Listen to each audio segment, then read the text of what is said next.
Guk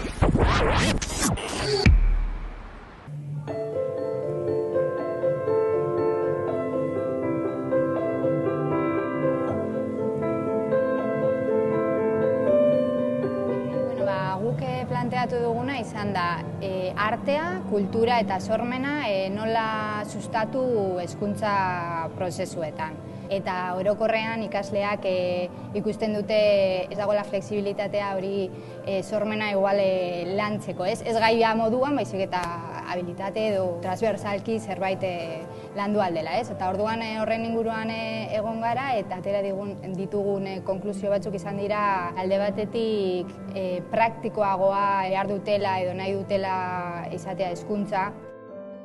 Ni ona sormena hezkuntzan masan, bertan sormena hitzetik sorturi hainbat eztabaida eta konturatu hasiera baten sormena bigarren plano baten gehatu durela eta gero hortik metodologia batean jau salto, ia ze metodologia ibiltzen dan eta konturatu hor bebai barazela hutsune batzuk eta metodologiai buelta bat emon bikoakola. Bereziki sormenin zentrata, sormenak hartu biko ganela esparru handixagoa eta denbora gexa dedikabikoak onela sormena lantzea.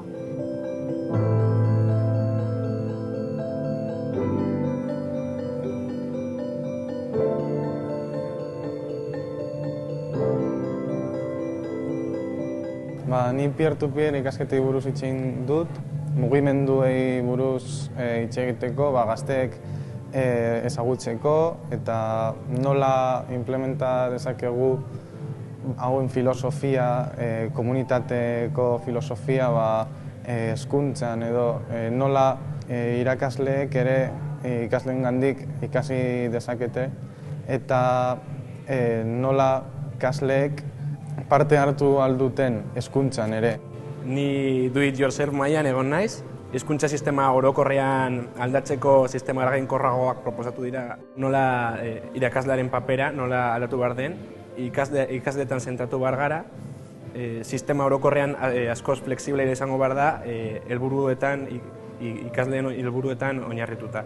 Eta ez orain arte ikasi egin dugun bezala. Nik teknologiak hezkuntzan gaia aukeratu dut, tailer honetan lan egiteko, eta bildu garen gazteok hitz egin dugu kurrikuluma irekiago izan behar dela aldaketa horiek posiblea izateko. Egon naiz baliabide teknologikoen taldean, IKT-ak eta nola txertatu hezkuntza sistema honetan eta horrelako kontuak atera ditugu.